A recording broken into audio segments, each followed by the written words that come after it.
Hello everyone, welcome to my channel. क्या कोई devotee आज के युग में ऐसा हो सकता है जिसे कल्कि अवतार या माँ पद्मा अपने साथ फिजिकल फॉर्म में रहने की अनुमति दें? ये क्वेश्चन किसी ने मुझसे पूछा। उसका जवाब मेरे वीडियो के माध्यम से मैं देना चाहती हूँ। कल्कि अवतार और माँ पद्मा, उनके समर्थक, सबसे पहली बात, कलयुग ये चल रहा है।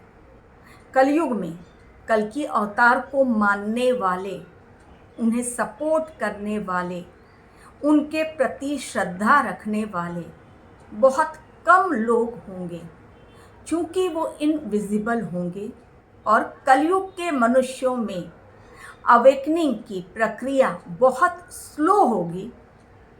ज़्यादा से ज़्यादा लोग नास्तिक होंगे। इस कारण कल्कि अवतार के प्रति लोगों की भक्ति बहुत कम होगी, पहली बात। दूसरी बात, कभी भी ईश्वरीय अवतार, ये कलयुग चल रहा है, त्रेता युग, द्वापर युग की बात अलग थी। जैसे जैसे युग परिवर्तन होता है, परिस्थितियां अपने आप बदलती जाती हैं।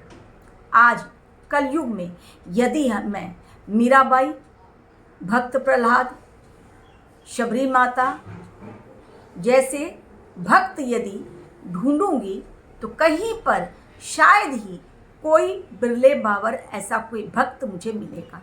आप लोगों को भी नहीं मिल पाएगा, क्योंकि ये कलयुग है जहाँ पर लोगों में सहन शक्ति और भक्ति की शक्ति बहुत कम लेवल पे होती है। लोगों के सामने जैसे ही कुछ अड़चन आती है, कोई प्रॉब्लम्स उन्हें अपनी लाइफ में फेस करना पड़ता है, तुरंत उनकी भक्ति गायब हो जाती है।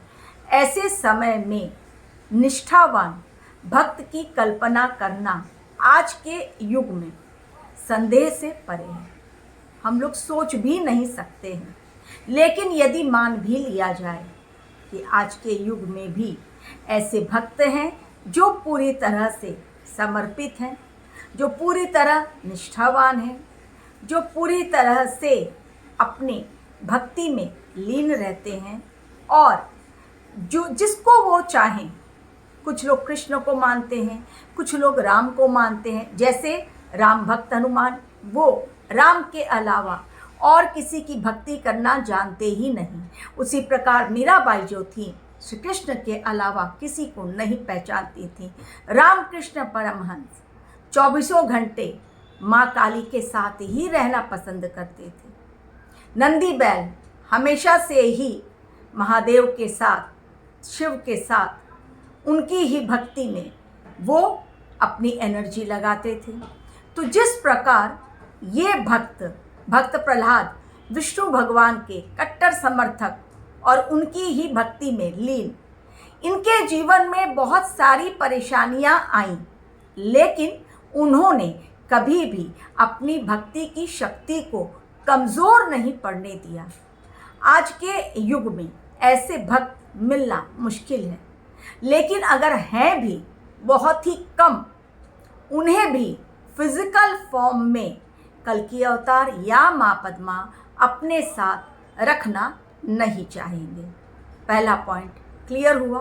सेकंड पॉइंट मेरे थंबनेल का, कि यदि वो फिजिकल फॉर्म में रखना नहीं चाहेंगे तो ऐसे भक्त जो कि पूरी तरह से समर्पित हैं, निष्ठावान हैं, जिसे हम स्टॉन्च डिवोटी कह सकते हैं, जो मैंने नाम लिए उनकी तरह की भक्ति उनमें भी है, तो ऐसे भक्तों की संख्या भले ही कम हो आज के युग में, लेकिन नहीं है ऐसा नहीं कहा जा सकता है।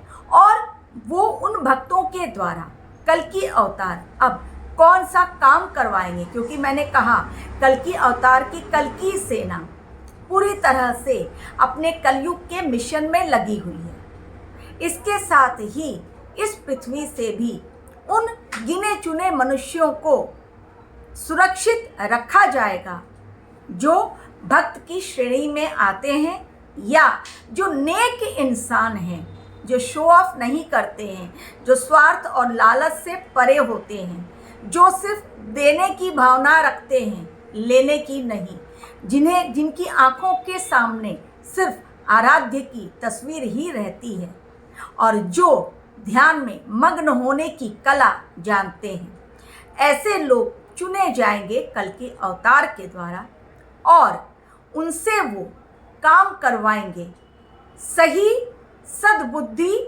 देना, क्योंकि आज लोगों के माइंड पावर जो है वो सबसे अधिक खत्म हो रही है।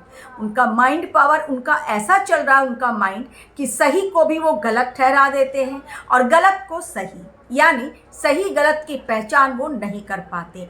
तो जो इंसान सही और गलत की पहचान नहीं कर सकता वो भला भक्त कहलाने के लायक कैसे हो सकता है, और वो सतयुग में जाने का अधिकारी भी नहीं हो सकता।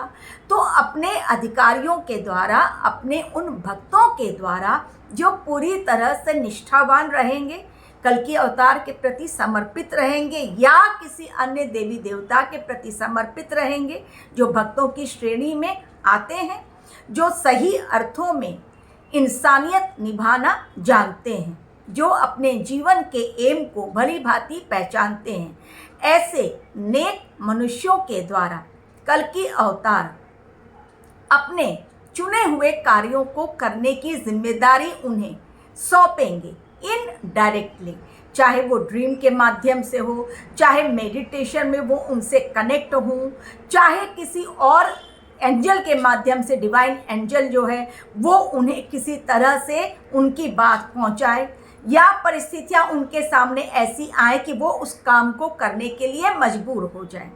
ऐसी आत्माएं आज भी धरती पर हैं। उनके द्वारा काम क्या करवाया जाएगा?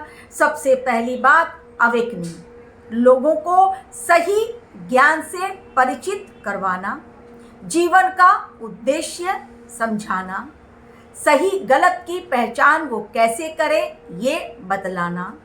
चौथा, आध्यात्म क्या होता है ये बतलाना।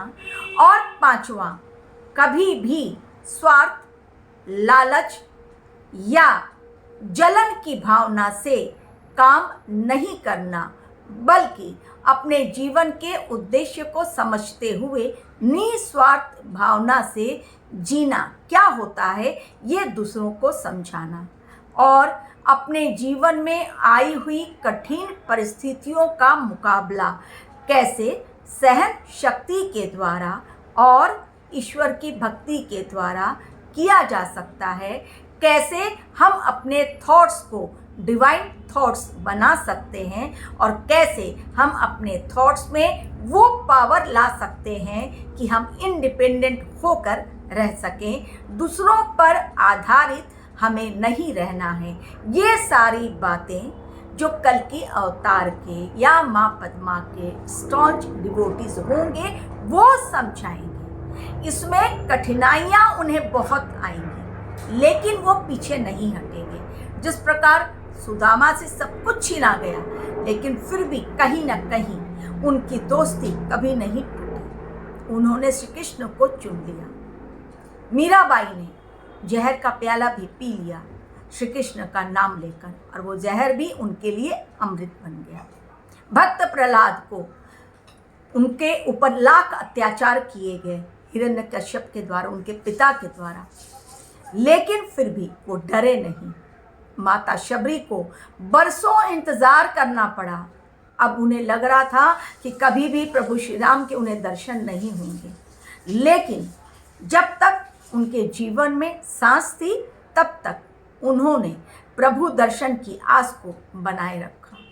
तो उसी प्रकार कल के अवतार के स्टॉन्च डिवोटीज जो होंगे वो भी लोगों के बीच सद्भावना फैलाएंगे, क्योंकि बिना सद्भावना फैलाए, बिना इस धरती को स्वर्ग बनाए, बिना लोगों में इंसानियत की भावना जगाए, इस दुनिया में सतयुग की कल्पना करना भी किसी सपने से कम नहीं है।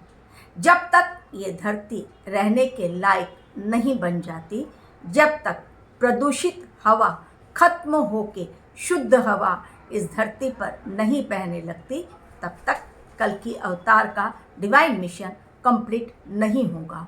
और इसके लिए वो अपने उन भक्तों को चुनेंगे जिनके द्वारा वो अपने मिशन में अपने कार्यों को करवाएंगे।